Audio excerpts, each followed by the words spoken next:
बैठे और तेरी बातों को खुदा सुने। ऐ खुदा कुदूस, हम तेरे खातिर को खुदा तेरे हाथ में देते हैं। खुदा तूने छू और खुदा कुदूस में बरकत दे, ताकि खुदा तेरे कलाम को खुदा दुनिया के इंतहा तक खुदा पहुँचा सके, ताकि खुदा तेरा कलाम हर एक बंदे को खुदा पहुँचे और तेरे कलाम के वसीला से बहुत सी जानें खुदा बच जाएँ, ताकि खुदा तो जिस काम के लिए खुदा इस दुनिया में आया लोगों को नजात देने के लिए, वो सब नजात पाएँ और खुदा तेरे हजूर में खुदा दाखिल हो। या खुदा कुदूस हमारी इस दुआ को, इल्तिजा को खुदा अपने हजूर कबूल कर, तेरे प्यारे बेटे यीशु मसीह के पाक मुक़द्दस नाम से मांगते हैं। मेरी गुजारिश है रेवरेंड पास्टर नासिर हारून साहब से कि वो आए और खुदा का जिंदा पाक कलाम हमारे साथ शेयर करें।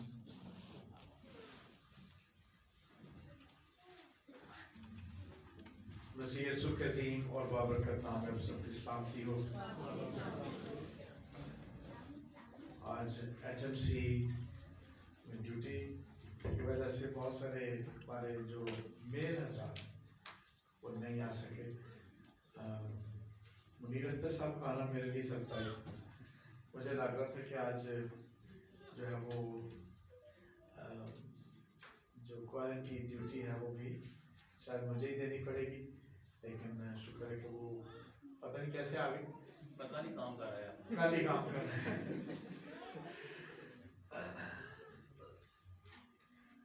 आज थोड़ा सा प्रोग्राम लंबा होगा क्योंकि शुक्रगुजारी है, खाने में हम शरीक होंगे। और जैसा क्रिसमस सीजन है, आज यूथ संडे भी है और यूथ ने मुझे आज जिम्मेदारी दी कि मैं कलाम सुनाऊं। मैं उनका शुक्रिया अदा करता हूँ,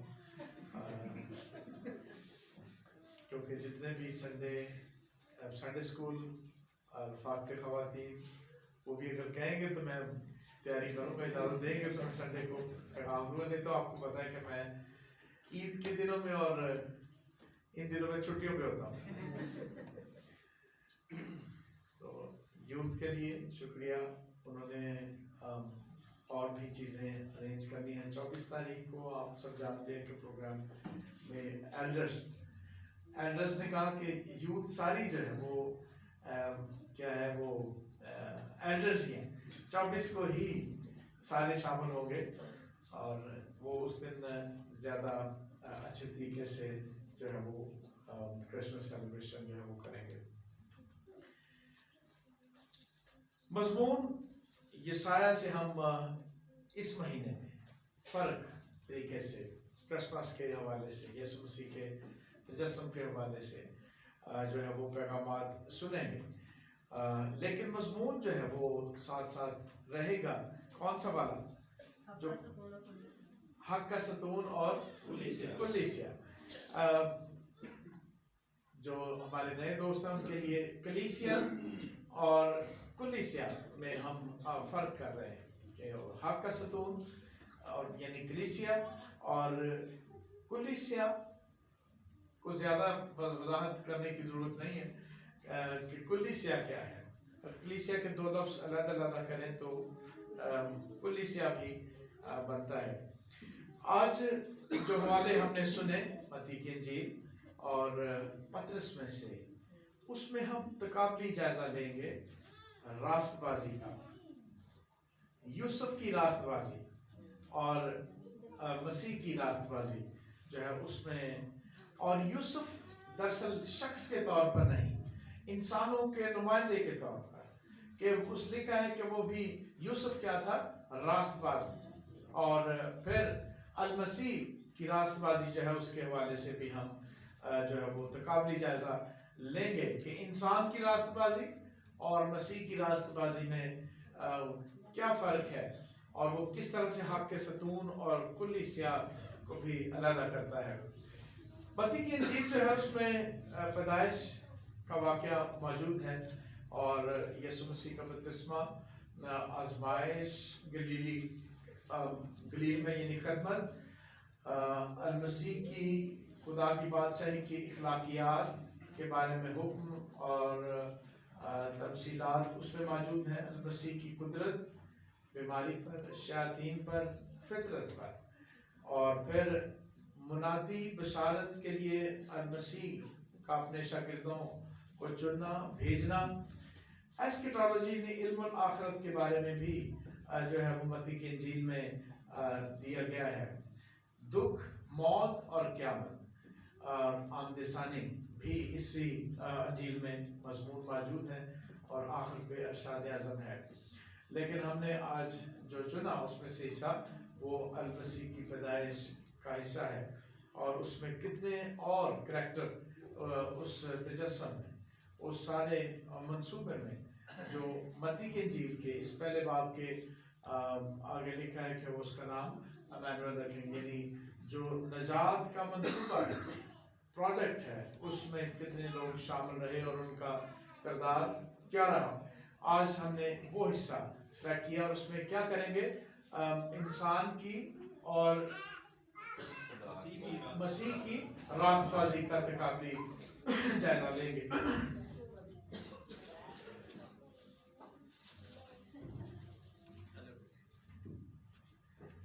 जब हम देखिए इसको, यूसुफ रास्तबाज, और अगर आप मेरे साथ मत्ती की इंजील का ये हवाला जो हमने पढ़ा है वो निकाल लें तो पहले बाब में ही किस आयत में लिखा है कि यूसुफ क्या है, 19वीं आयत में क्या लिखा है, बस उसके शौहर यूसुफ ने जो रास्तबाज था और उसे बदनाम करना नहीं चाहता था, उसे चुपके से छोड़ देने का इरादा किया। क्या लिखा है कि यूसुफ क्या था, रास्तबाज। और जब हम रास्तबाजी के बारे में देखते हैं या रास्तबाज होने के बारे में देखते हैं तो नूह के बारे में भी यही लिखा गया कि नूह क्या था, मर्दे रास्तबाज। और नूह की रास्तबाजी और यूसुफ की रास्तबाजी, और इसी तरह हमारी, जिस पर शायद हम कई दफा फख्र करते हैं कि ये भी रास्तबाजी का काम मैंने किया और ये भी रास्तबाजी का मैंने काम किया। इसी दफा बच्चों ने कहा वो पापा गोबर की बड़ी मिसाल दे, बहुत मतलब बुरा लग रहा, चेंज कर दे, गोबर की एग्जांपल चेंज कर दे और उसमें क्या जरा कौन सी चीज रखें गोबर की जगह, बच्चों बताएं कि बच्चे किधर है, कौन सी चीज रख लें, सख्त चीज रख लें, पॉइजन रख लें, जहर रख लें, जहर ठीक है, जहर ठीक, पत्थर रख लें, पत्थर के ऊपर दही जहर के ऊपर कितना दही डालेंगे, अंदर खाते गोबर ही है जहर के ऊपर कितने चम्मच दही डालें कि वो दही जो है वो, या वो जो पॉइजन है वो खाने के लायक हो जाए, कितना डालें, कितना डालें, पूरी देश की पूरे देश की पालो, क्या बनेगा, नहीं खाया क्या होगा, जहर जो है वो जहर ही रहेगा। और अगर हम यहाँ पर रास्तबाजी की बात करते हैं कि इंसानी रास्तबाजी, इंसान की जिस पर वो क्या करता है, फख्र करता है कि ये भी रास्तबाजी, खुदा ये देख कितना जबरदस्त मैंने काम किया है ना, और ये मैंने जो है वो चीज छोड़ दी, खानी छोड़ दी मैंने, खुदावन तेरे लिए छोड़ दी, देख ले मैंने ये, अब मैं नहीं खाता। ऐसे ही ना कई चीजें हम छोड़ देते, कई चीजें हम पकड़ लेते हैं, फिर खुदावन कहते देख मेरी क्या है, रास्तबाजी। लेकिन हमारी रास्तबाजी यूसुफ की तरह, नूह की तरह और भी बहुत सारी एग्जाम्पल है, अब्राहम, इसहाक, याकूब, बहुत सारे नाम बड़े बड़े, सैमुअल जिसका कोई गुनाह दर्ज नहीं है बाइबल मुकद्दस में, बाकी सारी शख्सियत जो है उनको दर्ज किया गया। जितने भी लोग हमारे आगे और पीछे, जितनों को हम आज देखते हैं कि वो मुआशरे में बड़ा नाम रखते हैं, अगर सबकी रास्तबाजी मिला ली जाए तो उनकी रास्तबाजी के सबब से एक शख्स भी रास्तबाज नहीं ठहरता।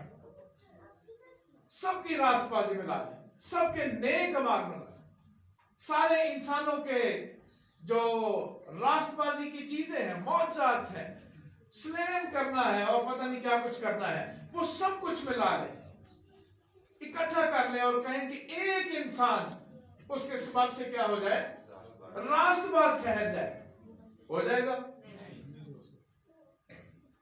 पॉइजन के ऊपर कितना दही डालें, या कितने दही में, कितने पानी में पॉइजन का एक ड्रॉप, एक कतरा डालें,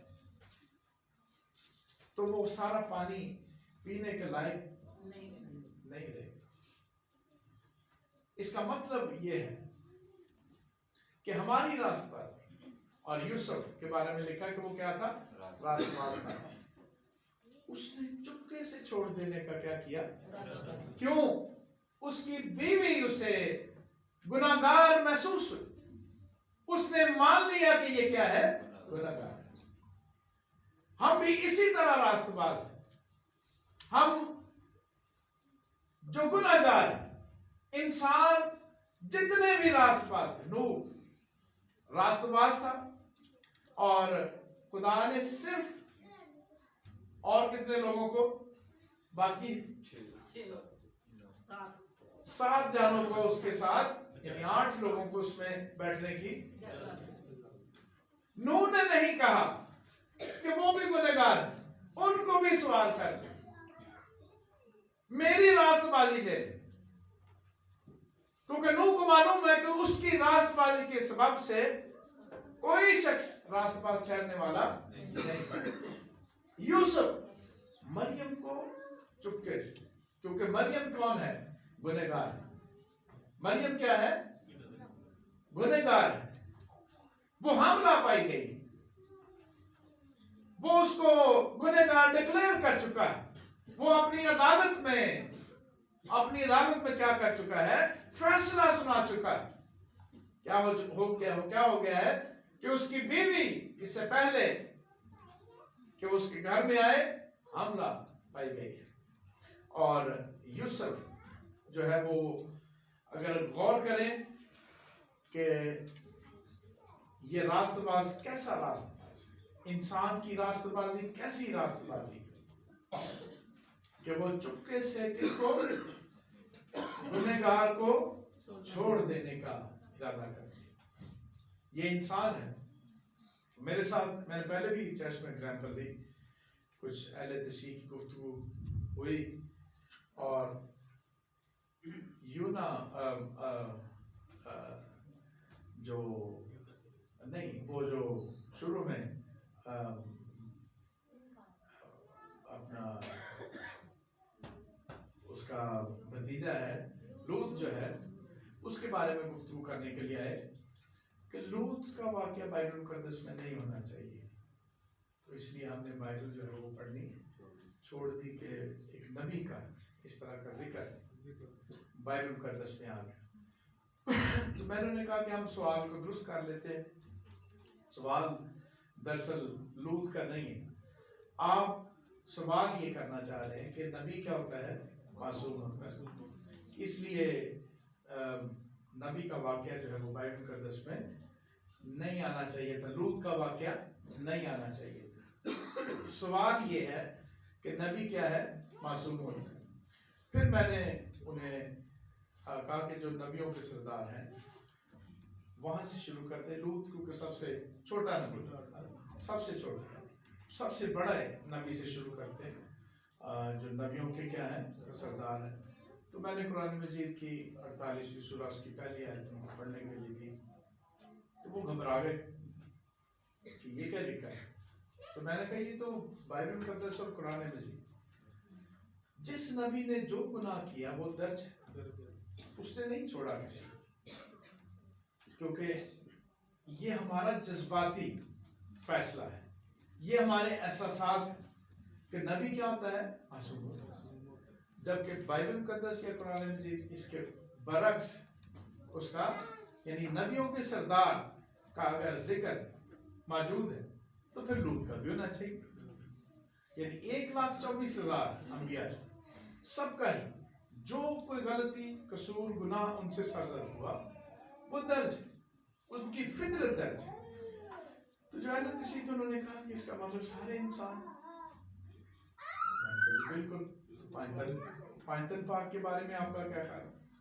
तो मैंने कहा 10,000 20,000 टन पाक थे, सिर्फ 5 नहीं, 10,000 टन। ठीक, वो पाक, हम नहीं कहते कि वो पाक नहीं, लेकिन सवाल ये है कि उनके पाक होने के सबब से आप भी पाक, आप भी रास्तबाज हैं। उनके रास्तबाज या पाक होने के सबब से नतीजा क्या निकले कि इंसान क्या हो, अगर नबी मासूम है तो उसकी मासूमियत से ये नतीजा हो कि उसकी उम्मत क्या हो, पाक ठहरे, मासूम ठहरे। घर में ही रास्तबाज हो, घर में ही पाक हो, घर में ही मासूम हो तो ठीक है, मासूम में रहते रहे। उसके मासूम होने का, पाक होने का मुझे या किसी इंसान को कोई फायदा नहीं। इसी तरह यूसुफ, इसी तरह नूह, इसी तरह इब्राहिम, इसी तरह इसहाक, याकूब।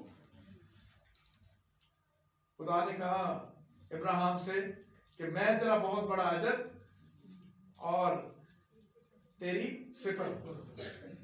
खुदा तू मुझे क्या देगा? वो कहते मैं तेरा बहुत बड़ा, खुदा ने बड़ा फख्र के साथ कहा। चल पढ़ ले पैदाइश में 15वें बाब में पहली 2 आयतें कि मैं तेरा बहुत बड़ा अजर और तेरी सिफर हूं। आगे से इब्राहिम का जवाब भी पढ़े।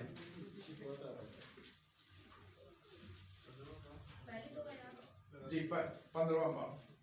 इन बातों के बाद खुदावंद का कलाम रोया में अब्राम पर नाज़िल हुआ और उसने फरमाया, ए अब्राम तू मत डर, मैं तेरी सिफर और तेरा बहुत बड़ा अजर हूँ। अब्राम ने कहा, ए खुदावंद खुदा, तू मुझे क्या देगा? तू मुझे क्या देगा? मैं खुदा कह रहा कि मैं क्या हूँ, तेरा अजर और तेरी बहुत बड़ी, मतलब ये नहीं छोटी, बहुत बड़ी सिफर और बहुत बड़ा अजर हूँ। कहते तू मुझे क्या देगा? ये इंसान है, ये रास्तबाज और ईमानदारों का बाप कौन? अब्राहम। उसका जवाब अगर आप सुने कि तू मुझे क्या देगा, तो फिर इसका मतलब ये है कि इंसान की रास्तबाजी, इंसान की सारा कुछ मिला लें तो एक शख्स भी रास्तबाज नहीं ठहर सकता। यहां तक कि उस इंसान की अपनी रास्तबाजी इंसान को बचा नहीं सकती है। वो किसी सूरत भी बच नहीं सकता। वो रोज 10,000 नेक अमाल करे और एक ड्रॉप पॉइजन डाल दे तो क्या होगा? खुदा किनको देखेगा? तोलना, क्या तोलना? नेक अमाल तोलना। वजनी क्या चीज होगी? क्या वजनी होगा? नेक अमाल नहीं, एक ड्रॉप। वो क्या होगा? क्योंकि हमारी नेकियां खुदा की नजर में क्या है? गंदी, धजी हुई। और यूसुफ रास्तबाज, जो इंसान की रास्तबाजी की नुमाइंदगी कर रहा है, उसका विजन, उसकी रोया, उसका देखना किस हद तक है कि उसकी बीवी उसके घर आने से पहले क्या है? हमला पाएगी। और वो कहता है कि बेहतर मैं उसको क्या करूं? लेकिन उसको विजुलाइज कराया गया, उसको रोया नहीं, उसको दिखाया नहीं, उसने देखा। और उस हिस्से को भी हम देखते हैं कि यीशु मसीह जो रास्तबाज है उसके बारे में भी दिखाया गया। पहला पतरस उसका 3रा बाब उसकी 18वीं है। एक यूसुफ रास्तबाज और दूसरा अल मसीह। इसलिए कि मसीह ने भी यानी रास्तबाज ने नारास्तों के लिए गुनाहों के बायस एक बार दुख उठाया ताकि हमको खुदा के पास पहुंचाए। वो जिस्म के एतबार से तो मारा गया लेकिन रूह के एतबार से जिंदा किया गया। अल मसीह क्या है? रास्तबाज। अल मसीह क्या है? और उसकी रास्तबाजी में और इंसान की रास्तबाजी में फर्क देख लेते हैं। अल मसीह की रास्तबाजी, उसने नारास्तों के लिए क्या किया? गुनाहों के बायस एक ही बार दुख हुआ, उसकी रास्तबाजी। और अगर आप गौर करें कि इंसान को बनाया खुदा की सूरत, किस पर बनाया गया? खुदा की सूरत पर। और जिस सूरत पर बनाया गया, जिस सूरत पर तख्लीक किया गया, वो रास्तबाजी किसी काम की है। और उस रास्तबाजी को इंसान ने क्या किया? छोड़ दिया, बर्बाद कर दिया, और वो मौत में तब्दील हो गई। वो बदी और गुनाह की गुलामी में तब्दील हो गए। आदम और हवा, और फिर मसीह उस सूरत पर आया, किस पर? उसमें जिंदगी थी, उसको मौत अपने कब्जे में नहीं ला सकती। क्यों? उसने साबित किया कि उसमें जिंदगी है, उसमें मौत मौजूद नहीं। कौन मुझ पर गुनाह साबित करेगा? उसने साबित किया कि उसकी गुनाह आलूद फितरत नहीं, और ना उसने गाली खाकर किसी को गाली दी। एक दफा कोड़ा उठाया, और वो वक्त क्या था कि लिखा है कि मेरे बाप का घर दुआ का। वो रास्तबाजी के म्यार पर खुदा का घर, इंसान खुदा का घर, इंसान का दिल, उसकी जिंदगी खुदा का घर। और कभी कभी फोड़ा उठा के फिर वो सफाई करता है, जैसे जो हम गुनाहों का क्या करते हैं? इकरार करते हैं। जो अकड़ जाते हैं उनको एक वक्त आता है कि मौत के हवाले कर देगा, लेकिन वो वक्त, उस वक्त तक, जब तक सांस है तब तक उसके पास मौका है, ताकि हर एक की क्या हो? तौबा तक नौबत पहुंचे। क्या करे कि अल मसीह की रास्तबाजी को क्या करे? कबूल करे। और ये वो रास्तबाज है जिसकी सूरत कैसी है? जिंदगी जिसमें हो। ये वो रास्तबाज जिसमें बदी ना हो। ये वो रास्तबाज जिसकी गुनाह की गुलामी में जिंदगी ना गुजरती हो। मसीह की सूरत ये है, और यूसुफ की सूरत ये नहीं है। यूसुफ की सूरत कैसी है? कैसी है? तीन चीजें। जिंदगी नहीं, उसमें क्या है? मौत मौजूद। पाकीज़गी नहीं, उसमें क्या है? बदी मौजूद है। गुनाह की गुलामी मौजूद है, आजाद मर्जी मौजूद नहीं है। और खुदा किस पे चाहता है? इंसान कैसा हो? आजाद मर्जी पर, गुनाह की गुलामी में ना हो, उसमें पाकीज़गी हो, उसमें बदी मौजूद ना हो। वो नेक माल इसलिए ना करता हो कि मैंने गोबर पर नहीं डालना है, ओ नहीं, गोबर नहीं कहना, पॉइजन पर क्या करना है? नहीं डालना।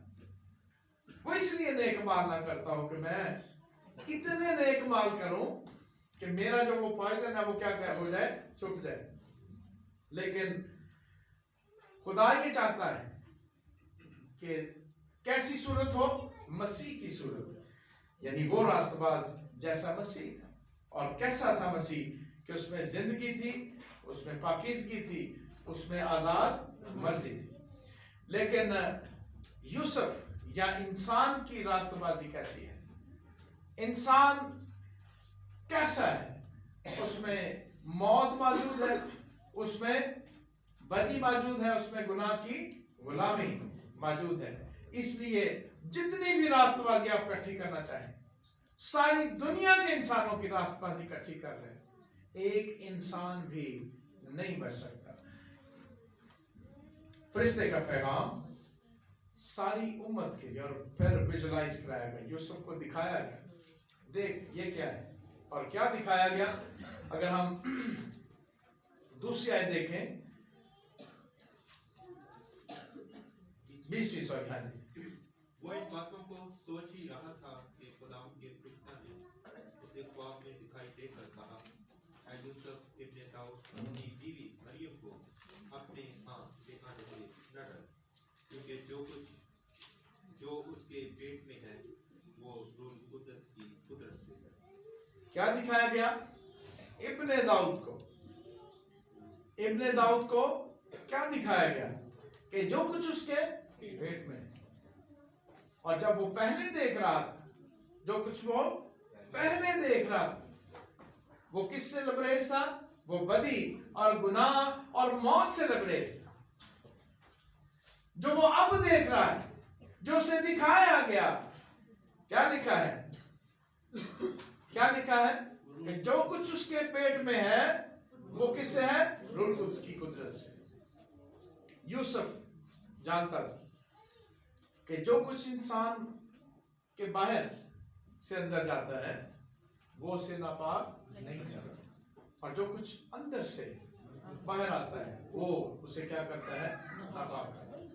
और यूसुफ के अंदर से क्या कुछ बाहर आ रहा था, वो सोच क्या रहा था, वो देख क्या रहा था, और जब उसे दिखाया गया, जो कुछ उसके अंदर डाला गया, जो उसने विजुलाइज किया, उसका नतीजा क्या हुआ वो भी हम आगे चलकर देखेंगे।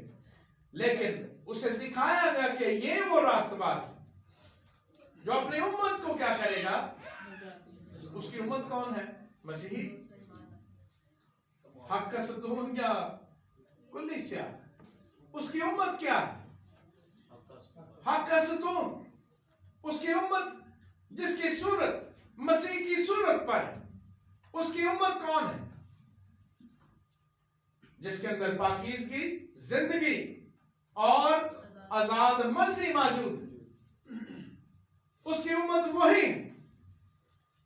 और ये दुनिया के हर एक इंसान के पास मौका और उसको चांस दिया गया कि वो क्या करे, कि वो उसकी उम्मत ठहरे, बने। जितनों ने उसे कबूल किया, उसने उन्हें खुदा के फर्जंद होने का। उसकी उम्मत कौन है? जो खुदा के बेटे और बेटियां। लेकिन कलीसिया खुश ना हो, उसकी उम्मत के सूरत में कुलीसिया भी मौजूद है। यूसुफ ने ये देखा, उसको दिखाया गया, और जब उसने देखा तो उसे अपना ही कसूर नजर आया कि वो जो कुछ देख रहा था वो नहीं था, बल्कि जो कुछ उसके पेट में था वो उसकी उम्मत की गुनाहों और मौत की फितरत से आजाद करने वाली कलमा मुजस्सम उसके पेट में मौजूद। अगर हम 20वीं और 21वीं आयत पर पूरी तरह गौर करें कि क्या मैं उम्मत, और ऐसी उम्मत, कैसी उम्मत 20वीं और 21वीं आयत में? वो इन बातों को सोच ही रहा था कि खुदावंद के फरिश्ता ने उसे ख्वाब में दिखाई देकर कहा, ऐ यूसुफ इब्ने दाऊद, अपनी बीवी मरियम को अपने यहाँ ले आने से न डर, क्योंकि जो उसके पेट में है वो रूह की कुदरत से है। उसके बेटा होगा और तू उसका नाम यीशु रखना, क्योंकि वही अपने लोगों को उनके गुनाहों से नजात देगा। वही उनके गुनाहों से। और उसकी उम्मत कैसी? जो उनके जिसको गुनाहों से क्या मिल चुकी हो, और नजात कैसे मिलती है? इंसान की रास्तबाजी से, नेक माल से। डाले ना, कितना डाले कितना। बहुत सारे लोग कहते हैं कि जो नेकियां ना करी तो करी। जब किसने कौन सा मना किया? करें। किस लिए कर रहे हैं? जो नेकी करना जानता है और नहीं करता वो गुनाह करता है। इसलिए नेकियां ना करो कि आपको क्या मिलेगी? रास्तबाजी मिल जाएगी, आपको जिंदगी मिल जाएगी। इसलिए नेकियां करो कि हम हमेशा की जिंदगी रखते हैं। इसलिए नेकियां करो, इसलिए रास्तबाजी जाहिर करो कि आप हमेशा की जिंदगी रखते हैं। और नेकियां करके ये सोचना ना शुरू कर दें कि नेकियों के स्वभाव से मुझे क्या मिलेगा? मिलेगा। इसका मतलब ये है। फिर उम्मत तो बाद, फिर कुलीसिया, फिर हक के सतून से बाहर। इसलिए कैसी कलीसिया? फरिश्ते का पैगाम, उम्मत जो यूसुफ ने देखा, और जब उसने देख लिया तो वो क्या हुआ? जाग उठा। यूसुफ क्या हुआ? जाग उठा। और जब वो जागा तो क्या किया उसने? वो गया अपनी बीवी को अपने घर ले गया, और जब बेटा पैदा हुआ तो उसने उसका नाम यीशु रखा। और यीशु का क्या मतलब? निजात, बचाने वाला, निजात है। ईसा का क्या मतलब? गुनाहों से निजात देने वाला। मैंने ईसा इसलिए छेड़ दिया कि बाहर जाके ना कभी साढ़ा ईसा नहीं, मतलब मैं ये नाम वो हजरत, हाँ जो कहना है, लोग आपसे पूछेंगे हजरत ईसा की सालगिरह मना रहे हो, मैं क्यों मनावा सालगिरह? वो मरा ही नहीं, उसने मरना ही नहीं, उसकी सालगिरह कैसे बनाएंगे? उसकी पैदाइश के दिन नहीं पैदा, वो पैदा नहीं हुआ, वो तो मुजस्सम, उसने जिस्म, तो मैं क्यों उसकी पैदाइश बनाऊंगा? मैं कौन होता उसको पैदा करने वाला? ना वो किसी से पैदा हुआ, ना उसको किसी ने जना, ना वो किसी से जना, ना वो किसी का बाप, ना वो किसी का बेटा, ना कोई उसका हमसर, ये बताएं। लेकिन जो समझने वाली बात है कि यूसुफ जागा, अपनी रास्तबाजी, अपनी इंसान की रास्तबाजी में सोए रहने से नतीजा मौत होगा। इंसान अगर अपनी रास्तबाजी में सोता रहे, यूसुफ अगर अपनी ही रास्तबाजी में सोता रहता तो कभी जाग नहीं सकता, कभी उठ नहीं सकता, कभी जी नहीं सकता था। जागना जरूरी था। क्या करना जरूरी था? वो उसके उस नींद में जाग सोता रहता कि जो कुछ उसके पेट में है वो बेहतर है कि मैं उसे क्या करूं? छोड़ दूं। जागना जरूरी है। इसी तरह जो हक का सतून है वो जागती, यानी कलीसिया जो है वो जागती, उसमें नींद नहीं है। उसमें क्या नहीं है? कि वो अपनी रास्तबाजी पर क्या करता रहे? फख्र करता रहे। वो अपनी नेक अमाल पर क्या करता रहे? फख्र करता रहे। वो सोता रहे। वो अपने रुपए पैसे, वो अपने ताकत, अपने हुस्न पर क्या करता रहे? क्या करता रहे? सोता रहे। जागना क्या है? कि मसीह घर में आ जाए। वो जागने से क्या हुआ? वह दरअसल अपनी बीवी को नहीं लेकर आया, क्योंकि अगर आप आखिरी आयत पढ़े, क्या देखा उसने? तब तक उससे ना जाना जब तक वो लड़का या बेटा जो है वो पैदा नहीं। वो अपनी बीवी को नहीं लाया अभी। वो दरअसल नजात दहिंदा को अपने घर ले आया। उसने उसे देखा। मरीम के बारे में तो लिखा कि वो दिल में रखकर उन चीजों पर क्या करती रही? गौर करती। यूसुफ ने विजुलाइज कर लिया। यूसुफ को फरिश्ते ने दिखाया कि जो कुछ उसके पेट में है वो रूह कुद्स की कुदरत से। और अगर वो ना जागता, अगर यूसुफ ना जागता, तो फिर उसके घर में, क्योंकि यीशु मसीह का तजस्सुम तो हो चुका, यीशु मसीह का तजस्सुम तो हो चुका, वो तो उसे मालूम हो गया कि वो आने से पहले क्या है? आमला। वो तो रुकने वाला नहीं है। लेकिन अगर वो ना जागता तो नतीजा क्या होता? उसके घर में यीशु ना, उसकी जिंदगी में कभी ऐसा मुमकिन ना होता कि वो नजात दहिंदा को देख सके। और वो ले आया। हम हम किस पर फख्र करें? हम अपनी रास्तबाजी पर, हम अपने कलीसिया होने पर, हम अपनी डिनोमिनेशन पर, हम अपने, मेरे बहुत सारे वाकिफ है ना, मेरा बड़ा हल्का है बाप, किस पर, हम किस पर फख्र करें कि हमारी रास्तबाजी है, हम रास्तबाज हैं, हम नेक हैं और गिनते रहें। हम क्या करते रहें? गिनते रहें? नहीं, बल्कि क्या करें? इस नशे में से, इस नींद में से क्या करें? जागे। और भी नशे, छुट्टी ना हो यार, मेरी दिहाड़ी ना बने, है ना? ऐसा ये भी नशा कि मैं बहुत कामा, मेरी क्या ना हो जाए, छुट्टी ना हो जाए। जो संडे की छुट्टी है वो उस दिन भी कोई ना कोई कारोबार मिल जाए, तो फिर क्या है? यूसुफ क्या करता? वो भी मेहनत करता रहता, यार अच्छा नहीं कि मैं कुछ कमा लूंगा पहले, जितनी देर तक, है ना? तो वो पता कि यीशु ने आना, किसने आना? यीशु, जो उम्मत को क्या देगा? वो हफ्ता डेढ़ दो और क्या की करिए, काम कर।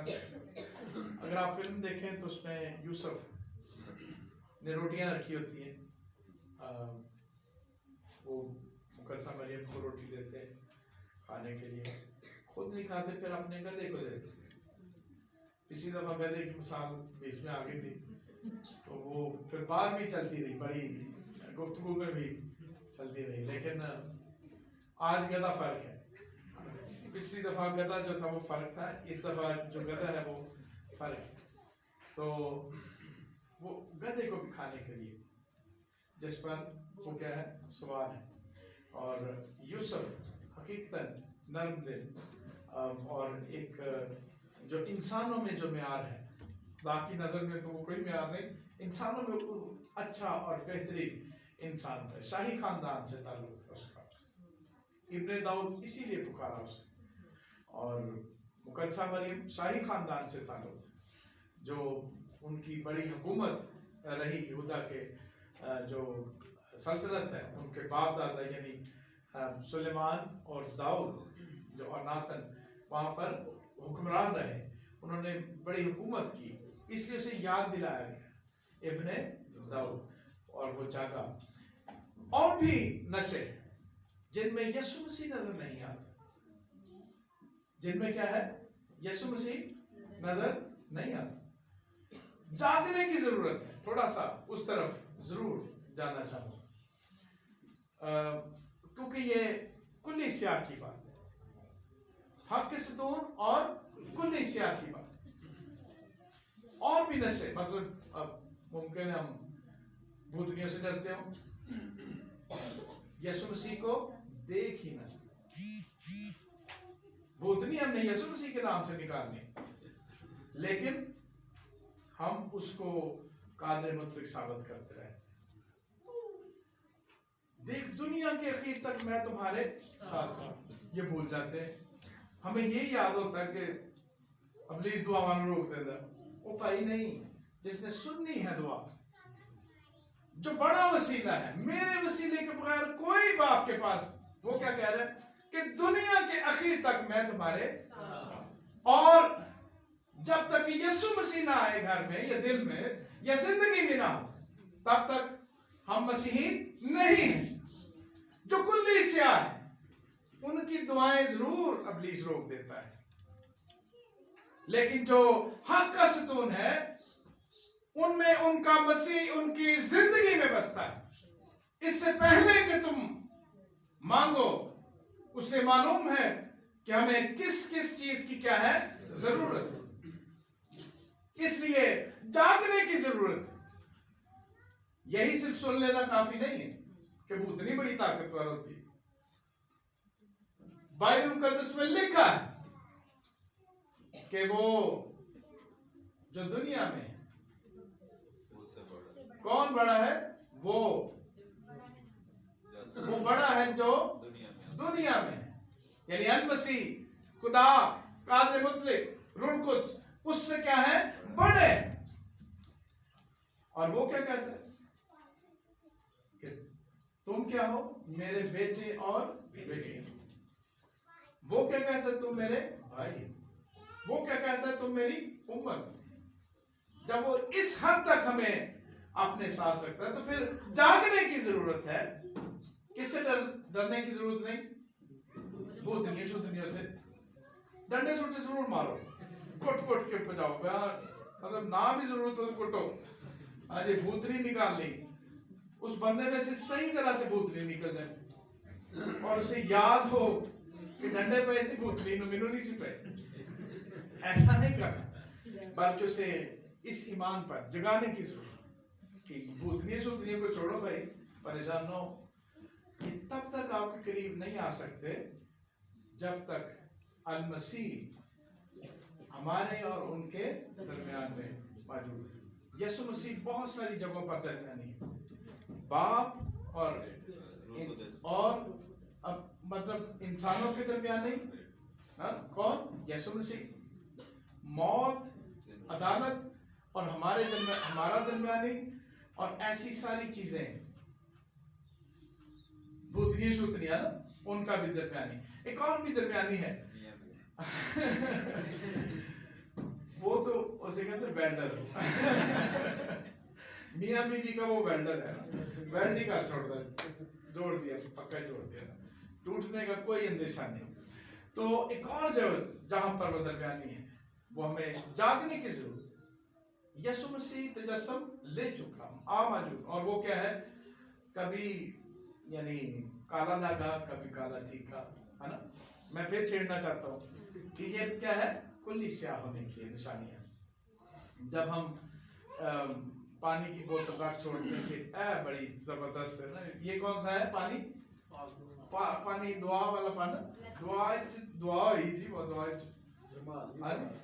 रुमाल हो गया, पानी हो गया, तेल हो गया। और ये क्या है, ये कुल्ली स्याह होने की निशानियां हैं।